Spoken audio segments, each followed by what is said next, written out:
অপহরণ মামলার সূত্র ধরে মাথাবিহীন অজ্ঞাতনামা মহিলার মৃতদেহের পরিচয় শনাক্ত, আলামত উদ্ধার এবং আসামি গ্রেফতার করল পিবিআই খুলনা।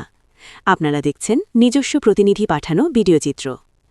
খুলনা জেলার ডুমুরিয়া থানাধীন সাজিয়ারা গ্রামস্থ জনৈক মজিদ ফকিরের ছেলে শামীম ফকির ৩০ তার মা সালেহা বেগমের অপহরণ সংক্রান্তে একই গ্রামের মোহাম্মদ লালন গাজীকে আসামি করে বিজ্ঞ আদালতে একটি মামলা দায়ের করেন। বিজ্ঞ আদালতের নির্দেশে পিবিআই খুলনার এসআই নি রেজওয়ান উক্ত মামলাটির তদন্তভার গ্রহণ করেন।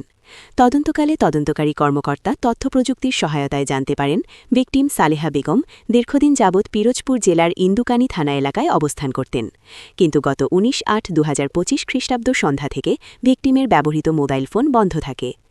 এই বিষয়ে তদন্তকারী কর্মকর্তা পিরোজপুর জেলার ইন্দুকানী থানা এলাকায় খোঁজখবর নিয়ে জানতে পারেন ভিকটিম সালেহা বেগম ও আসামি মোহাম্মদ লালন গাজী একত্রে উক্ত থানার চারাখালী গ্রামস্থ জনৈকা মোসা জেসমিন বেগমের বাড়িতে বাসা ভাড়া নিয়ে দীর্ঘদিন যাবৎ বসবাস করতেন।